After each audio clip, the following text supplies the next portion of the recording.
The morning had barely begun when the entire cafe fell silent. Not because of the usual clatter of dishes or the soft music playing in the background, but because a young woman with trembling hands and tear-streaked cheeks sat alone in a corner booth, trying to calm her little daughter while eating a single piece of plain bread.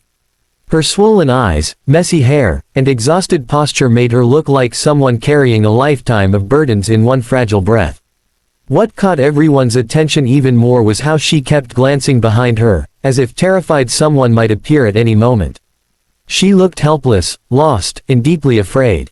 Her name was Grace Mitchell, a single mother who had been fighting to survive ever since her daughter Hazel was born 3 years earlier. Grace worked 3 part-time jobs across Seattle, but life never gave her room to breathe. Every paycheck vanished into rent, diapers, and bills. Every day was a battle between hope and exhaustion, and every night she prayed for a tomorrow that didn't hurt as much.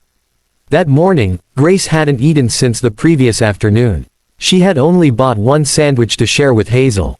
The little girl held her stuffed bunny, unaware of the storm her mother was drowning in. Grace took tiny bites, trying to be strong, but hunger and stress were suffocating her. Tears slipped down her cheeks no matter how hard she tried to hide them. At the next table sat Aaron Collins, a construction foreman in his early 30s. He had raised his son alone ever since his wife passed away, and he knew the kind of pain people try to swallow quietly. He kept noticing Grace's trembling hands and uneven breathing, the way she whispered apologies to her daughter as if even being sad was a burden.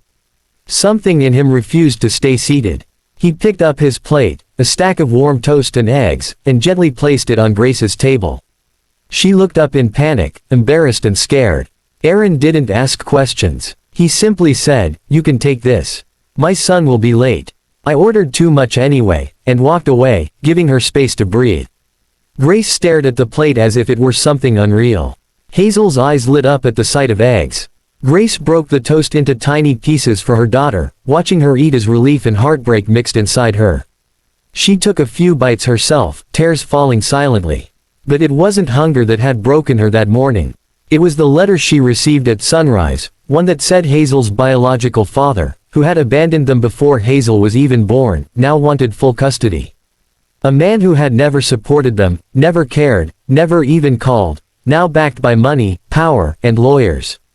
Grace had nothing, not even enough for groceries. As she held her daughter, fear twisted through her. Court papers she didn't understand, deadlines she couldn't meet, and a hearing date circled on her calendar like a countdown to losing the only person she lived for. Aaron noticed her panic rising again. Something about her reminded him of his own darkest days. He returned to her table and sat down quietly. Grace tried to stay composed, but her lips trembled. Aaron didn't push. He simply told her she wasn't alone, that he understood what it felt like to break and still keep going. Grace finally let go, covering her face as she cried. Hazel eventually fell asleep in her mother's lap, and for the first time in days, Grace allowed herself to breathe. Then the cafe shifted again. Heels clicked across the floor. 3 professionally dressed attorneys entered, scanning the room with purpose. "We're looking for Grace Mitchell." Grace froze. Her face drained of color. She whispered, "No, please, not here." Aaron's eyes widened as the attorneys approached her table. Grace tightened her hold on Hazel, terrified they were from her ex. But the lead attorney smiled warmly and placed a folder on the table. "We're here on behalf of a private client," she said softly. "He has hired us to represent you. You don't have to pay anything." Grace stared in confusion. Aaron did too. Inside the folder were completed legal documents, custody defense strategies, motions, and signatures. A full legal team, ready for her case. The attorney explained that someone who knew about Grace's struggle had anonymously hired them to protect her and Hazel. They promised she would not face this battle alone. Grace broke into tears, overwhelmed by a miracle she never expected. Aaron felt his own throat tighten.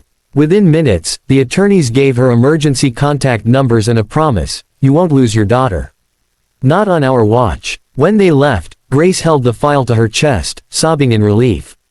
She whispered that she had prayed all night, begging God to save Hazel, and now, in the middle of a cafe, she felt heard. Days later, she learned the truth. A nurse at the free clinic had overheard Grace crying and told a retired Christian couple who donated funds to help struggling mothers.